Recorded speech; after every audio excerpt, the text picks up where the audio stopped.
we got some new Supergirl footage. Yes, the trailer. Yes, I know I'm late. Don't worry, calm down. I've arrived. Everything's fine. Now, as I was trying to decipher this footage while you were waiting, I started seeing some issues. I got some problems here and there. We need to discuss them. Some qualms, if you will. And I don't know, I think it's best we start with the bad news. Because it's like when somebody walks up and asks you, do you like the bad news or the good news? You don't know which is which. Well, I'm an avid believer in starting with the bad news, so that when you get the good news, the medicine goes down a bit easier. So welcome, my name is Jesse and you are watching the ENABLER'S review.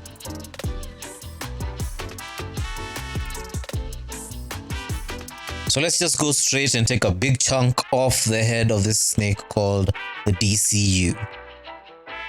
I am of the theory that James Gunn lacks situational awareness. I've been struggling with this idea for a while, and this trailer put the last nail on the coffin. I don't think it's a coincidence that Supergirl looks like Guardians of the Galaxy.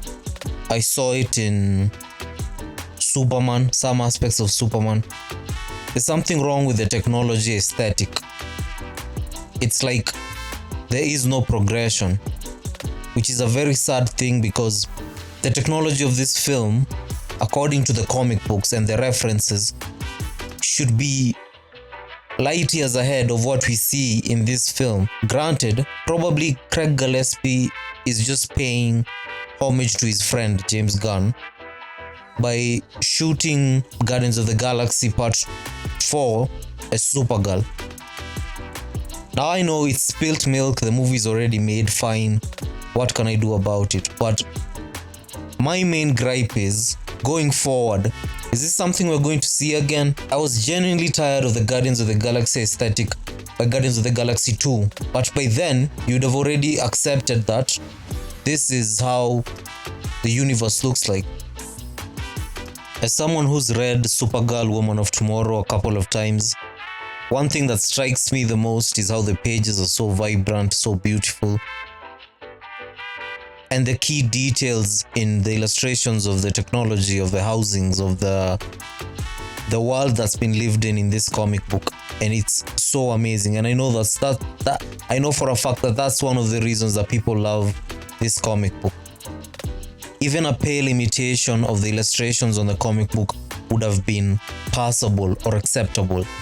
But just going left and deciding you're just going to go the Guardians of the Galaxy route feels lazy, and the fandom catches on so quickly. Let me give you an example.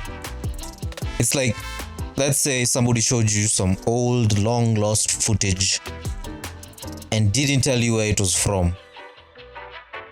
And just by looking at it, you could tell it was a Kurosawa film. But nobody told you where it was from, where they got it. That's exactly what's going on here. We can tell. People nowadays catch on so quickly. It's not like the 80s. And this is what adds on to superhero fatigue right now. Because you're giving us the same stuff you're giving us in 2014. I don't think people are racing to go watch this movie. I pray that we do, because I honestly want to see the DCU survive. Coming on here, I know I should give an objective perspective or opinion to my listeners, but I'm a fan first before I'm a YouTube essayist.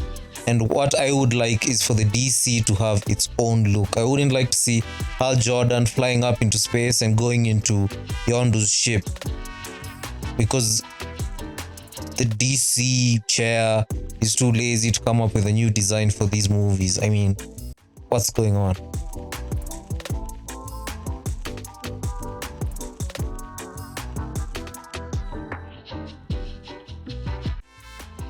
Matthias Schoenaerts. This guy is a great actor. Underrated actor, but amazing actor. I've seen some of his films. Impressive resume. This guy is exactly what the DCU needs to invest in, and I'm happy for it. Having said that, his costume drives me crazy in the film. His makeup, his wardrobe, his hair drives me crazy, drives me up the wall. That This film has to be so James Gunn coded that Creme of the Yellow Hills has to look like he's from the Ravagers. This guy could pass for a Ravager crew member. No, this guy looks like Taserface's brother. That's exactly what he looks like. And this just goes back to what I'm talking about. Lack of self-awareness. It's just, at this point, I feel like James Gunn is making fun of us, or there's an inside joke that maybe we're not getting. Maybe I'm being unfair. I hope I'm not. But it's just so uncool. And I get it, yeah. Translating this guy from the comic books to live action is a Herculean task. Like, I understand that a ginger dude, red hair, red beard, purple eyes, and a bow and arrow isn't going to scare the kids in the movie theater. I get that. But kudos to Matthias Konatz for taking it like a champ. I bet he was into it. I know great actors make things work, bad situations work. And honestly, I'm rooting for him. I can see snippets of him in the trailer. I'm impressed with what he's working on in the film, and I can't wait to see it.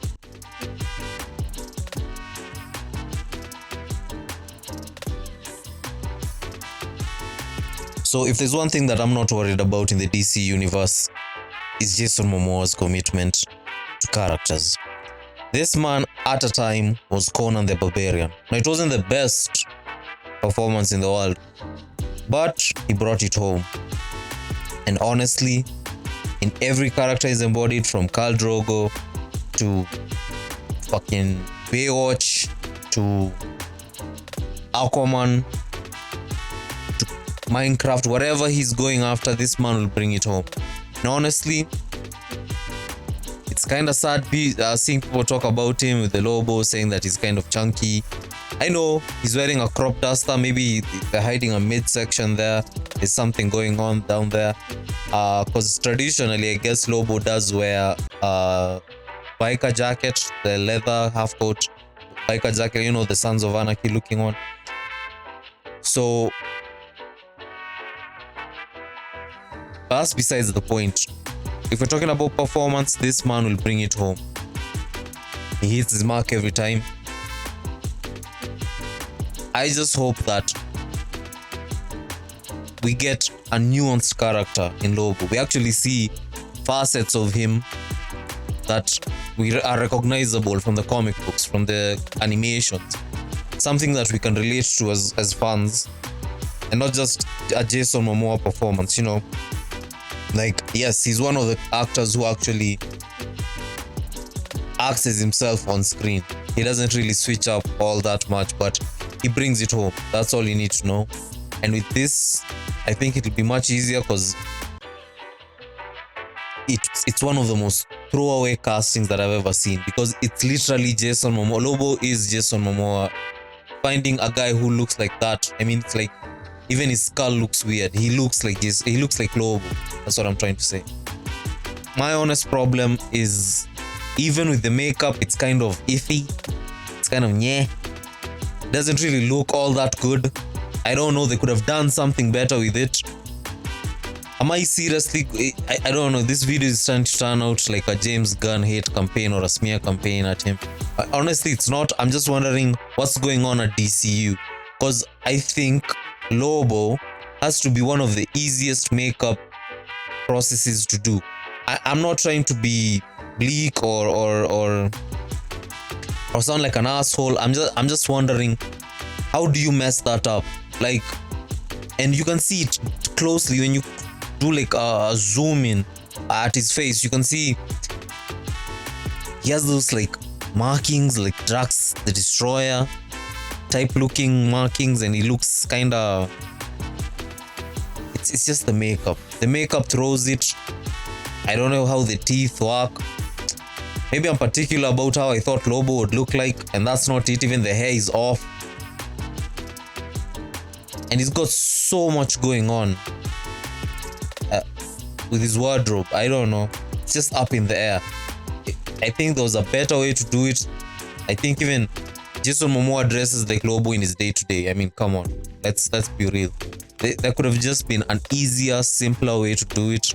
Now, without running the risk of sounding like a James Gunn hater, I honestly commend him for casting Jason Momoa, because that shows some foresight, because I think Jason Momoa is a very talented actor. And I'm glad that we still got him at the DCU. Of course, everybody's praying for a hard reboot. You can't get what you want. You can't always get what you want, but at least there's something to look forward to.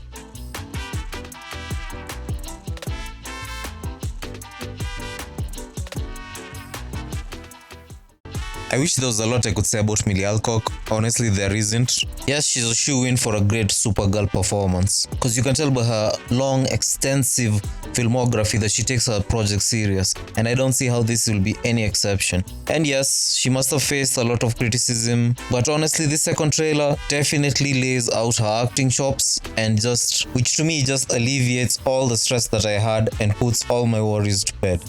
I'm glad that she's the Supergirl that they chose, and I think she's here for a long time.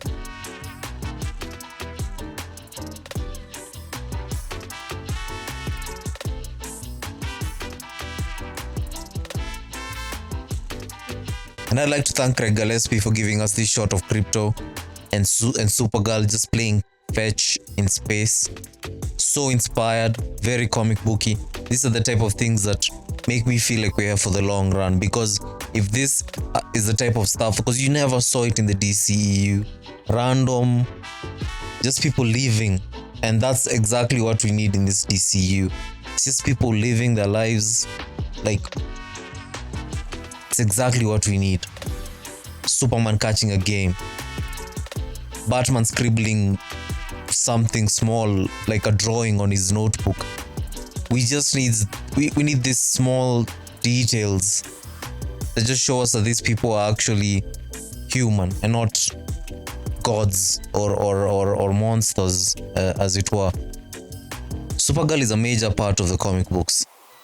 Sure, she's mostly thrown off in other stories where she's in the future with Brainiac 5 and in the 31st century with the lads and lasses.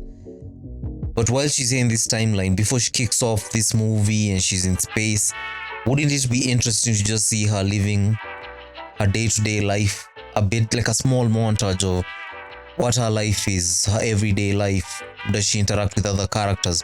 The Superman movie had a total of 4 extra DC characters, superheroes. So why not Supergirl at least have some interaction with some hero or some creature or something that indicates or shows how she's living and why she needs, in desperation, to head to space and live life there, get drunk on her 21st birthday. These are the type of things that add character and depth to this individual. A well-rounded character, if I may. Because, well, and yes, sure, there are some guys online who are saying that they'll check out the film. Some are even saying that they won't even buy a ticket. It's always nice to give something a try, regardless of how it looks or how it's packaged. Because a lot of people have worked hard on this film, even though they've made some choices that we don't all agree with.